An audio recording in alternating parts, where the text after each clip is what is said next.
السلام عليكم حبيباتي، كي دايرين؟ لاباس عليكم؟ نتمنى ان شاء الله تكونوا بخير وعلى خير. لقاكم هذا الفيديو على ما يرام. مرحبا بكم معايا في قناتي وقناتكم بسيطه مع حيث سكينه. اليوم ان شاء الله نصايب معكم حلوه اللي هي غريبه بالكوكو السميده. نتمنى ان شاء الله تنال الاعجاب ديالكم. المقادير اللي هي بسيطه وسهله وكميه اللي هي قليله بالنسبه اللي يجي عندكم الضياف ولا شي حاجه عزربه توجدوها دغيا كتوجد. نتمنى ان شاء الله هذا الفيديو ينال الاعجاب ديالكم، وإلا عجبكم اخوتي ما تنساونيش من لايك الفيديو، يدخل عندي جديد مرحبا به، يدير لنا الاشتراك وتفعيل الجرس باش يوصلوا كل جديد. وندوزو ان شاء الله المقادير وطريقه التحضير. هنا حبيباتي ندوزو المقادير. عندي 250 غرام ديال السميده، ما درتهاش كامله، نقص منها واحد شويه. 250 غرام ديال الكوك، من الافضل انه يكون رقيق ديال الحلوه، يكون ميدم ويكون رقيق. وعندي كاس ديال السكر وكاس ديال الزيت وثلاثه د البيضات على حراره المطبخ، وعندي خماره ديال 7 غرام، وعندي قبصه د الملحه والليمون محكوك، قشره د الليمون محكوك.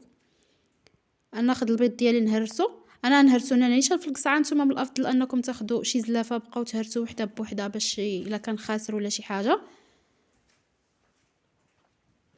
غنضيفوا الزيت والسكر، ديك الليمون ديالي المحكوك، قشره د الليمون المحكوك وقبصه د الملحه. ونخلط المقادير مزيان، تخلطوهم مزيان حتى يذوب لكم داك السكر مع البيض والزيت. هنايا غنخدم الطراب اليدوي، ولكن خصكم من بعد دوز تخدم بيديها. المهم الطريقه على حسب كل واحد وكيفاش كيعجبو يخدم. انا خدمت بهذا الطراب اليدوي ساعه ما ساعدنيش، غنبدا ندير بيديا. اتخلطوها مزيان اخوتي حتى تنسجم لكم المقادير، وديك الساعه تبداو تضيفوا. هنا ضفت اخوتي الخماره،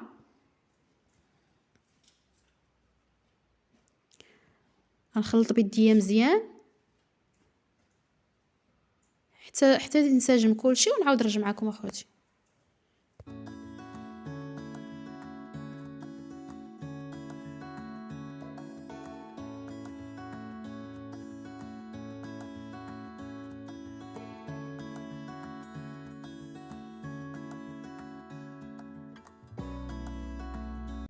هنا حبيباتي غنزيد الكوك، غنزيد شويه بشويه ونخلط. بالنسبه للكوك، الا عندكم كوك زوين ميدم ديال الحلوه راه غادي يجيكم هو هذاك. الا كان عندكم كوك غليظ حاولوا انكم تطحنوه شي يولي رقيق، وديك الساعه عاد خدموا به. المهم انا غنجمع شويه بشويه حتى تجمع ليا الخليط ديالي. وانتم كتخدموا بيديكم، الكوك ضروري تخدم مع المكونات باش يجي زوين. اعطاني الخليط بحال هكا. غنزيد السميده. بالنسبه للسميده غنزيد الكميه شويه بشويه. ملي تلقاو العجينه ديالكم او الحلوه ديالكم ولات كتجمع كتكور، ما تزيدوش السميده بركه باش ما تجيكمش ناشفه. المهم انا نخلطها بيدي مزيان، نحاول انني بحال كنعجنها باش تخلط المكونات مزيان. ومنين تخلط لكم المكونات حاولوا انكم تكوروها في يديكم. الا تكورات لكم مزيان صافي حبسوا من السميده. اما الا باقا كتلصق لكم في يديكم زيدوا ليها شويه ديال السميده.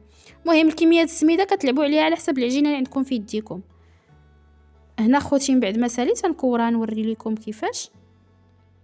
ها هي تكورات ليا هنايا. المهم انا خد شويه ديال ما زهر، وانا خد سكر كلاصي، من الافضل انه يكون نوعيه زوينه. غندير شويه د المزهر في يديا وغنبدا نكور. بالنسبه للكوارات على حسب الرغبه ديالكم، نتوما بغيتوهم صغار بغيتوهم كبار، على حسب اللي بغيتو نتوما. انا كورتهم بهذا الشكل هذا. غنبدا نديرهم في سكر كلاصي، ندير شويه د مزهر ونكورهم ونديرو في سكر كلاصي. المهم نتوما الا كنتو بوحدكم غديروا الطريقه اللي تناسبكم. انا كنت بوحدي كندير في سكر كلاصي واحد الكميه، كنديرها في اللاطه وكنغسل يدي وكنعاود نفس الخدمه. الا كان شي واحد معكم نتوما غتكوروا وهما غيديروا في السكر كلاصي ويدير في اللاطه ديك الساعه. المهم خليكم اخوتي مع الفيديو حتى تشوفوا كيفاش غادي تجي الغريبه ديالي في الاخير. راها كتجي زوينه مشقه، كتجي اللون ديالها زوين. كتحاولوا تضغطوا على الكويره ديالكم من الفوق باش السكر كلاصي يلصق فيهم.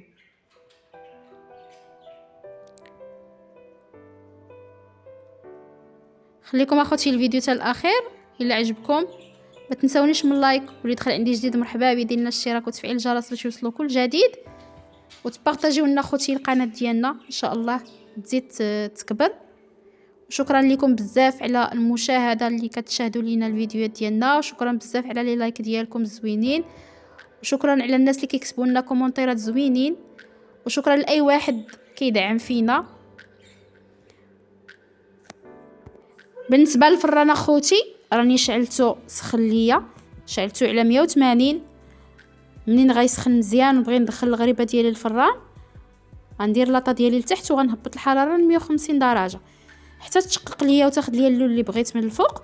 ديك الساعه غنشعل ليها من التحت تحمر وغنطفي عليها. ما وصلش شي 3 دقائق ولا 5 دقائق دغيا كتحمر من التحت. المهم اخوتي بالنسبه للفران ديال الغاز كديروا تشعلوا من التحت وكديروا لاطه لتحت، كتشقق لكم من الفوق وكتاخذ لكم اللون اللي بغيتو، عاد كتردوا اللاطه من الفوق باش تحمر لكم من التحت، يتحمر لكم غريبه من التحت.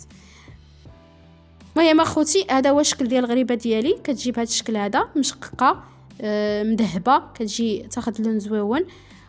راها سهله وبسيطه بمكونات اللي هما ساهلين وبساطين. كتجي زوينه هشيشه. نتمنى ان شاء الله تجربوها. حاجه ديال الزربه دغيا كتوجد. ونتلاقاو ان شاء الله اخوتي في فيديو الجاي.